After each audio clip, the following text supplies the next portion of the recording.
Palm oil సాగుకు రైతులు ముందుకు రావాలి. ప్రభుత్వ తరపున 90% సబ్సిడీ మంత్రి హరీష్ రావు అంటాడు. దేశానికి రోల్ మోడల్ అంట. రోల్ మోడల్ ఎవరంటే మంత్రి మల్లారెడ్డి.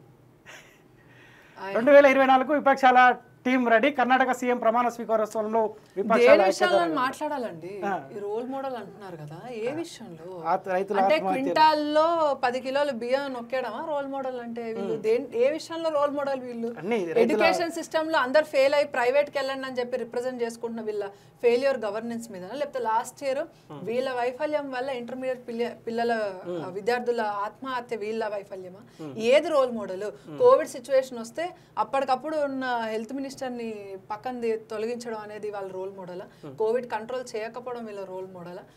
లేకపోతే వర్షాలు వస్తే కుక్కలు గరిచి చచ్చిపోతున్నారంటే అసలు దేశంలో అదే role model. Correct Harish, sorry నేనే తప్పు మాట్లాడుతున్నా. కుక్కలు గరిచి మనుషులు చనిపోవడంలో తెలంగాణ టాప్ 1లో ఉంటుంది. చిన్న చిన్న పిల్లలు దీని మీద మొన్న అయింది, అంతకుముందు ఒక పాపది కూడా అయింది. డ్రైనేజ్లలో పడి ఒక చిన్న పాప పాల ప్యాకెట్ కింద వెళ్తా అని చెప్పి. అంటే ఒక డెల్లాస్ చేస్తా, అది చేస్తా, ఇది చేస్తా. అసలు అంటే అండర్ గ్రౌండ్ నుంచి వైరింగ్ ఉంటుంది. అసలు ఎలక్ట్రిక్ పోల్ కరెంట్ ఏడుకెళ్ళి వస్తుంది కనిపించద్దు అంట మనకి. అలాంటి స్టేట్మెంట్స్ కూడా ఇచ్చారు కదా. ఈరోజు చూపించండి నాకు ఎలక్ట్రిక్ పోల్ లేకుండా ఒక్క గల్లీ చూపించండి, నేను ఒప్పుకుంటా ఆయన అభివృద్ధి చేస్తున్నారు. ఎందులో మోడల్ అయినా, ఎందులో మోడల్ అయినా చెప్పాలి. ఇప్పుడు ఈ రాష్ట్ర తరహాలో ఏ రాష్ట్రం ఉండదు. ఆత్మహత్యలలో ఉండదు, ఆత్మహత్యలు ఉండే, ఇవన్నీ ఉన్నాయి కదా. వైఫల్యాల్లో మన టాప్ మోడల్. కరెక్ట్ హరీష్ గారు, ఐఎమ్ విత్ యు.